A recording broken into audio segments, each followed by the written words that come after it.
Etika politik dan kekuasaan. Sahabat jempol, dimanapun Anda berada, salam sejahtera, rahayu, sambal pedas, pedas betul sambalnya. Korupsi, politik uang, dan kekerasan mewarnai dunia politik di Indonesia, bahkan melekat dengan praktik kekuasaan. Bagaimana mengatasinya? Menurut Haryat Moko dalam bukunya Etika Politik dan Kekuasaan, diperlukan etika politik. Etika yang di satu sisi tidak disukai penguasa karena selalu mengkritisi, namun di sisi lain bisa diperalat penguasa untuk memperoleh legitimasi atas kekuasaannya. Gonjang-ganjing di tubuh Demokrat, perebutan kekuasaan antara Muldoko dan AHY barangkali menjadi contoh yang pas menggambarkan situasi ini. Muldoko yang bukan siapa-siapa di tubuh Demokrat bisa dipercaya oleh sebagian kader Demokrat untuk memimpin Demokrat sebagai ketua umum melalui Kongres luar biasa di Deli Serdang baru lalu. Tentu praktek politik ini bisa dibilang anomali politik di dalam tubuh Partai Demokrat, karena jangankan menjadi ketua umum, menjadi ketua ranting di tingkat desa saja sekurang-kurangnya harus mempunyai KTA, kartu tanda anggota partai bersangkutan, apalagi menjadi ketua umum. Lantas dalam hal ini apakah Muldoko bersalah? Tentu saja tidak. Jika saja tidak ada dukungan dari internal Partai Demokrat, barangkali Muldoko juga tidak akan pernah menjadi ketua umum Partai Demokrat versi KLB Deli Serdang. Memang tidak bisa dipungkiri eksistensi Muldoko sebagai orang lingkaran kekuasaan tidak bisa dipisahkan dari problematika Partai Demokrat. Jika saja Muldoko bukan orang yang dekat dengan kekuasaan, tentu tidak menjadi alternatif. Apa sebenarnya yang terjadi di tubuh Demokrat?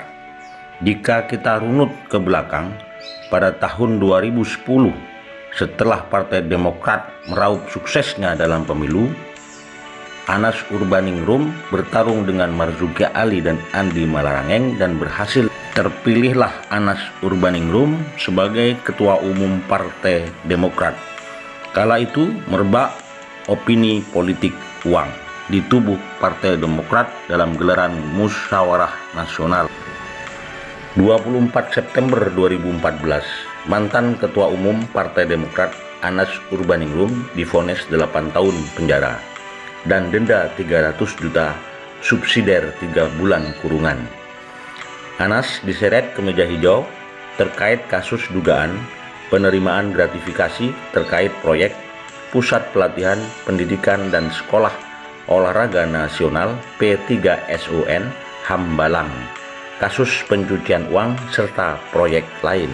Nazarudin tentu kita tidak lupa pernah menjabat sebagai bendahara umum Partai Demokrat pada tahun 2010-2011. Ia juga menjadi anggota DPR RI periode tahun 2009-2014 dari daerah pemilihan Jawa Timur 5. Di DPR pria kelahiran Simalungun, Sumatera Utara 26 Agustus 1978 ini duduk di Komisi 3 yang membidangi hukum dan HAM.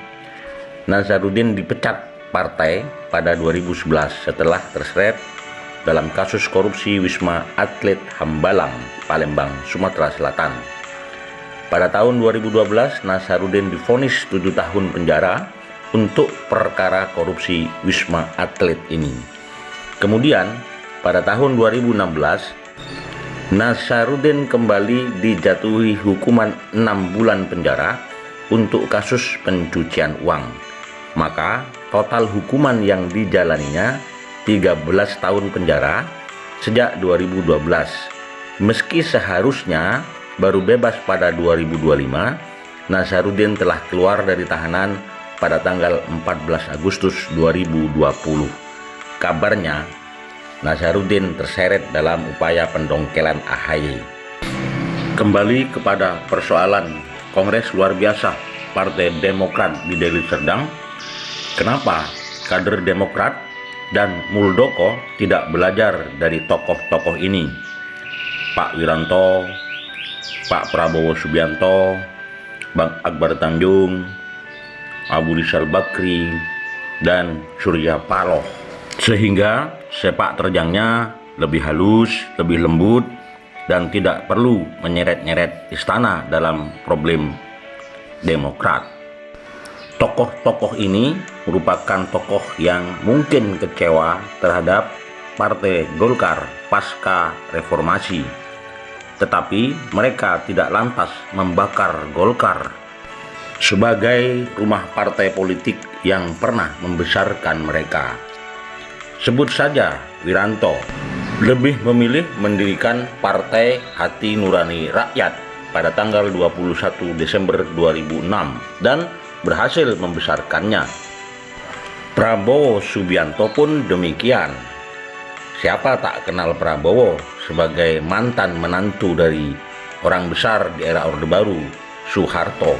Prabowo memilih mendirikan partai sendiri bernama Partai Gerakan Indonesia Raya Gerindra pada tanggal 6 Februari tahun 2008, dan Prabowo Subianto bersama jajarannya berhasil membuktikan kepiawaiannya dalam politik.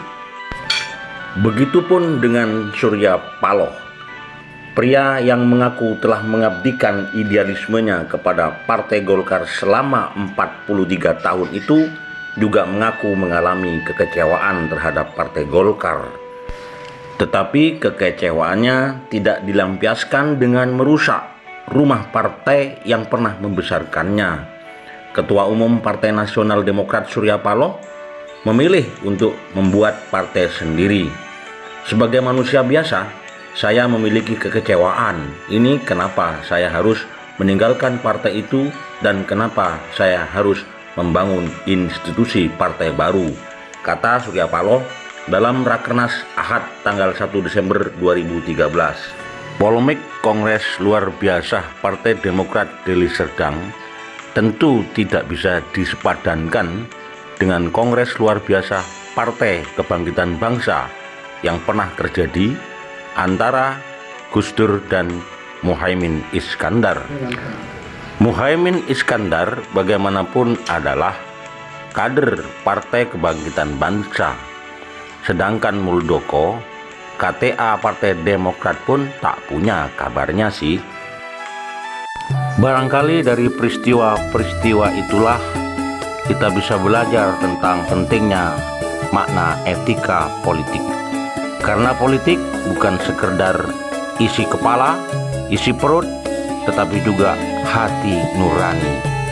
Demikian sahabat jempol, dimanapun Anda berada, salam sejahtera, rahayu, wassalamualaikum warahmatullahi wabarakatuh.